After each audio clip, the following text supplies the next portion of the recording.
Parlons. Design. Parlons. Design. Parlons. Salut, c'est Romain, bienvenue dans un nouvel épisode du podcast Parlons Design, dans lequel on va parler de la personnalisation de l'expérience. Est-ce que ce sera peut-être l'atout charme qui fait la différence sur les bons produits en 2020, le nouvel atout bonus, la personnalisation, c'est-à-dire tout simplement laisser le choix à ses utilisateurs de modifier certains éléments de l'application, de les ajuster à ses besoins.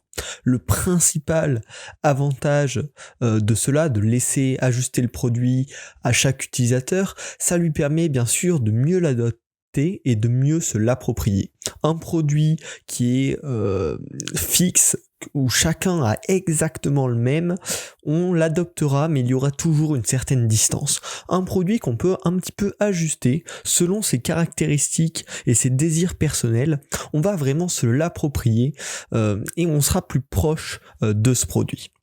C'est aujourd'hui une possibilité qui est relativement rare sur les applications, sur les produits digitaux, alors que ça peut devenir un bon point de communication. C'est-à-dire que ce nombre de produits qui proposent ces possibilités sont relativement faibles, donc des utilisateurs qui vont découvrir de telles fonctionnalités vont être relativement étonnés et vont probablement faire un peu de communication autour de ces features sympas qui vont leur permettre de se rapprocher du produit, donc c'est vraiment un atout en termes de communication. Et également ça peut être relativement simple à intégrer. Vous allez voir, je vous ai préparé une petite liste d'idées, de manières dont on peut laisser l'utilisateur personnaliser son application, et il y en a qui sont relativement simples à mettre en place pour un résultat relativement important. Et enfin, ça permet de s'adapter à chacun, c'est-à-dire que au final sur le nombre total de personnes, il y a un gros pourcentage qui ont des spécificités par rapport à la moyenne, et on a tout le temps l'habitude, on va dire, de designer pour la moyenne, pour le droitier, qui voit bien, qui est jeune, qui est habitué, alors qu'il y a plein de critères qui font que des personnes sont un petit peu différentes, et donc on pourrait proposer des options qui permettent de s'adapter à ces personnes qui ont des habitudes différentes de la moyenne. Le seul petit risque qui va avec le côté laisser libre la personnalisation d'un produit, c'est un risque pour l'image, la cohérence de marque, la cohérence d'un produit. C'est pour ça qu'il faut le faire avec délicatesse.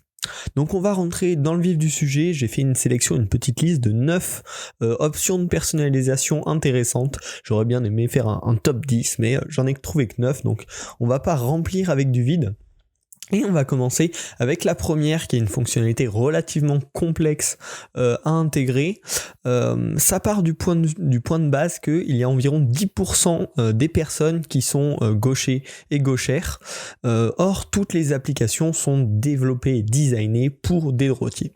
Donc, on peut intégrer dans nos produits une option pour les gauchers, donc qui va déjà permettre à votre produit de se différencier. Pour ces 10% de gauchers, ce produit, rien que cette feature aura un énorme avantage. Et qu'est-ce que va changer cette option de gaucher ?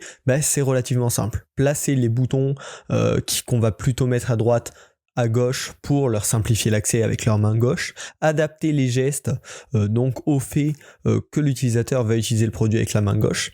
Et donc c'est une feature un petit peu complexe à implémenter, mais encore voilà, il y a plus compliqué, et qui va satisfaire quand même 10% de la base d'utilisateurs en moyenne, donc c'est vraiment quelque chose de pas négligeable. La deuxième solution, la deuxième proposition qui elle est extrêmement simple à intégrer, c'est que l'icône d'une application, celle qui va être présente sur l'écran d'accueil du smartphone ou de l'ordinateur, ça peut être une des vraies raisons pour lesquelles l'utilisateur va cacher l'application loin dans les menus du téléphone ou loin dans les dossiers de l'ordinateur. Et donc ça peut être très intéressant de proposer des variantes de l'icône de l'application, tout simplement, pour permettre à chaque utilisateur d'adapter l'icône de l'application à son ambiance générale de l'accueil, pour tous ceux qui portent attention au style de leur téléphone, au rangement des applications. Ça peut être une feature très intéressante. Proposer quelques variantes, par exemple une avec un fond clair, une avec un fond sombre, avec votre couleur primaire, votre couleur secondaire, etc. Faire des petites variantes comme ça qui permettent à chacun de choisir son icône préférée. C'est un petit truc sympa et très simple à intégrer. La troisième proposition que j'ai à vous faire, qui elle est relativement compliquée pour le coup techniquement à mettre en place, mais peut vraiment valoir le coup. Là, les notifications gênantes, c'est une des causes majeures de désinstallation des applications. On en connaît de nombreuses applications qu'on a téléchargées, qu'on a ouvert une fois et qui après nous ont bombardé de notifications. Et ça, c'est une des causes qui vont faire que les gens vont désinstaller l'application. Donc ce qui est intéressant de proposer à ces utilisateurs, c'est le choix granulaire des notifs qu'on va recevoir via l'application. LinkedIn et Twitter par exemple le font très bien. On peut choisir pour chaque événement, est-ce qu'on veut recevoir ou non une notification pour cet événement. C'est très agréable parce que de base dans les préférences de notre téléphone, on peut choisir si telle application peut nous envoyer ou non des notifications. Mais pour les applications un peu complexes, il y a certaines notifications qui vont nous intéresser et d'autres non. Et donc proposer ce choix vraiment au millimètre par rapport aux envies de chacun, c'est vraiment important pour satisfaire les utilisateurs.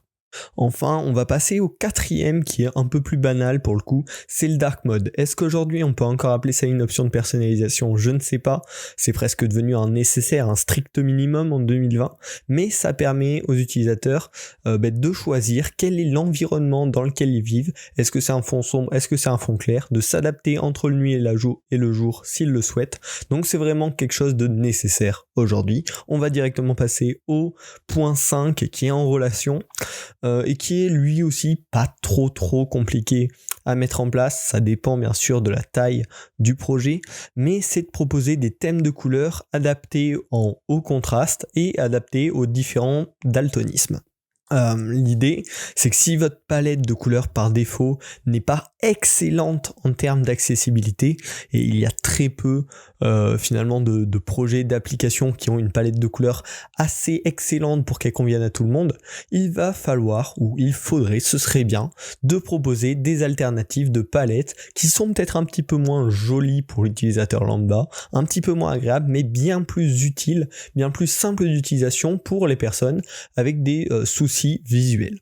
Ça fait vraiment partie des options de personnalisation qui, je pense, vont devenir de plus en plus courantes. L'accessibilité, on en parle beaucoup, ça devient un vrai critère pour la mise en valeur des applications, que ce soit sur les moteurs de recherche ou même dans les App Store. Donc c'est important que ce soit pour cette partie référencement mise en avant, mais surtout pour tous les utilisateurs qui ont ces soucis et qui peuvent trouver des applications qui leur conviennent si les équipes de design et de développement font leur travail et proposent des alternatives pour ces utilisateurs-là. Enfin, pour la sixième option que je vous propose, ça va être plus grand public, ça va toucher plus de monde, c'est simplement de proposer la possibilité de personnaliser toutes les actions rapides, toutes les actions favoris dans l'application afin de s'approprier au mieux l'interface. Une application en exemple pour cela, c'est Spark, une application pour lire ses mails qui est plutôt bien foutue et propose de belles options, et il propose notamment quand on est en train de lire un mail de choisir l'ordre des actions qu'il y a en bas pour répondre rapidement au mail, le transférer, le mettre dans un dossier, etc. Et en fait on peut customiser cette barre d'actions pour avoir les actions qui nous sont le plus utiles à nous personnellement, rapides d'accès, et puis les autres qu'on utilise moins souvent, un petit peu plus difficiles d'accès. Pareil pour les gestes, donc depuis la boîte mail, on peut faire des gestes de swipe pour par exemple marquer le mail comme lu, pour le passer dans la corbeille, etc. Et on peut personnaliser tous ces gestes super simplement dans les paramètres de l'application. Et donc ça c'est vraiment top, car pour tous les utilisateurs réguliers, on peut adapter en fait l'application à nos propres besoins et pas à ceux généraux définis de base par l'application, mais vraiment avoir notre Spark à nous, le Spark qui nous correspond. Et donc ça c'est vraiment intéressant pour optimiser la productivité de vos utilisateurs, donc sur toutes les applications qui sont utilisées de manière très régulière pour atteindre un but concret, les mails, voilà, c'est un excellent exemple. C'est super intéressant de proposer ces options de personnalisation pour les actions favorites de l'utilisateur. On en arrive ainsi à la 7e proposition d'option de personnalisation qui est, elle, relativement simple à mettre en place, c'est la possibilité pour les utilisateurs de bloquer les semi-dark patterns. Pourquoi semi-dark pattern ? On va parler par exemple de l'autoplay, de la suite automatique, par exemple sur Netflix, quand on regarde une série, on passe directement à l'épisode suivant, et donc c'est bien de proposer une option pour les utilisateurs pour qu'ils bloquent ces patterns qui peuvent être vus comme positifs par certains. C'est agréable d'avoir une vidéo qui se joue toute seule sur Instagram quand tu scrolles parce que tu arrives dessus, mais qui vont en énerver d'autres, et donc on leur propose la possibilité de bloquer cette feature et de tout simplement devoir appuyer pour lancer la vidéo, appuyer pour lancer le prochain épisode. Ça permet de donner de la liberté et du pouvoir aux utilisateurs. Certains en ont besoin et en ont envie, donc c'est une bonne chose de leur donner ce choix-là. Pour le 8e point, il est intéressant et vraiment négligé globalement, c'est de proposer un mode basse performance. C'est-à-dire ne pas créer des produits élitistes qui sont utilisables que par ceux qui ont les derniers ordinateurs, les derniers téléphones, mais créer des produits si élitistes avec une version réduite, on va dire, avec une version avec peut-être un peu moins d'animation, un peu moins de trucs qui claquent dans tous les sens, mais utilisable sur des appareils moins puissants, et donc débloquer les features, les trucs un peu exceptionnels en plus sur les appareils qui l'acceptent. L'idée derrière ça, c'est vraiment, c'est un problème assez récurrent, notamment sur les sites qu'on peut voir sur Awards. C'est des sites super beaux, magnifiques, mais même sur un ordi d'il y a 1 ou 2 ans qui était pas mal, ça rame et c'est illisible. Et ça, c'est vraiment dommage, parce que c'est faire du design élitiste qui va être utilisé et utilisable que par une minorité de personnes, et c'est vraiment dommage. Donc je vous conseille, si vous avez un produit qui demande beaucoup de performance, de proposer une alternative qui sera peut-être un petit peu moins jolie, mais qui sera utilisable par tous. Et enfin, on en arrive au dernier point, qui va être encore un point d'accessibilité finalement pour les personnes avec une vue un petit peu faible, c'est de gérer la gestion d'une taille de police plus grande. Les téléphones le proposent nativement, mais certaines applications le bloquent, c'est très dommage. Donc je vous conseille de préparer votre application à accueillir des textes d'une taille plus grande que celle prévue. Et puis, si vous ne le supportez pas nativement, s'il y a beaucoup de lecture dans votre application, proposez toutes ces options de taille de police, peut-être du choix même de la police du texte qu'on est en train de lire, ça peut être des bonnes solutions sur toutes les plateformes où il y a beaucoup de texte à lire. Medium, par exemple, le propose et c'est intéressant. C'est vraiment des plateformes où le contenu est le cœur du produit, et donc pouvoir personnaliser la manière dont on lit, la façon dont est rédigé, dont est affiché ce qu'on lit, c'est vraiment intéressant. Donc finalement, pour conclure, j'espère déjà que tout ça t'a intéressé. Pense à laisser du pouvoir aux utilisateurs, ça permet de créer de la confiance, de s'adapter à la personnalité, aux problématiques de chacun, et de créer un produit qui devient personnel.